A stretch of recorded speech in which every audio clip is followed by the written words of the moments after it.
si vous avez fait un observer et que vous utilisez Eloquent, qu'importe l'endroit dans votre code ou qu'importe le point d'entrée dans votre code qui crée une facture, eh bien, c'est levé automatiquement.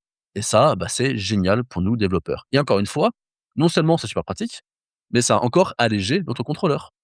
Et donc, d'un coup, je vous rappelle, imaginez 20 modèles, 20 contrôleurs, 100 méthodes, cumulez les policies, les middleware, les get, les observers. Vous avez un code qui est propre, chaque chose est au bon endroit, le fameux tiroir de la commode, mais en plus, c'est optimisé sur le long terme. Donc, Brahim, pour répondre à ta question, eh bien, les cas de figure des observeurs, c'est vraiment dès que tu veux réagir avant ou après un événement qui va toucher le creux d'une ressource, tu utilises un observeur.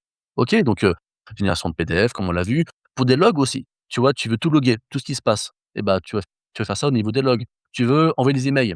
Tu sais que quand tu as fait un e-commerce, tu as fait une boutique e-commerce, il y a un gars vient de passer commande, tu vas vouloir envoyer un email après la commande et ben, tu vas utiliser un observeur pour dire: «Commande créée», boum, j'envoie un email. Tu vois? C'est aussi bête que ça. Parce qu'une commande, elle peut le créer depuis ton front, elle peut le créer en duplication, ça peut être peut-être, un admin qui a créé au téléphone la commande pour un client, tu vois? Il y a plusieurs points d'entrée et bah, ça va lever l'événement created et toi tu interagis dans l'observeur. Alors, vous avez un observeur par modèle ou plutôt un observeur est pour un modèle. Mais vous n'êtes pas obligé de faire d'observeurs pour tous vos modèles, d'accord? Si ça sert à rien d'observer un modèle, ne faites pas, d'accord? Vous allez créer un observeur seulement si c'est pertinent. Vous avez vu et pareil, l'observeur, vous avez vu, j'ai plein de méthodes, creating, created, betting, bêtise, gna gna. Je vais écrire seulement celles que j'utilise. C'est pas la peine de toutes les mettre et que ça servent à rien, d'accord? Donc, un observeur pour un modèle, vous n'êtes pas obligé de faire un observeur pour tous vos modèles, si c'est pas utile. C'est comme pour les policies.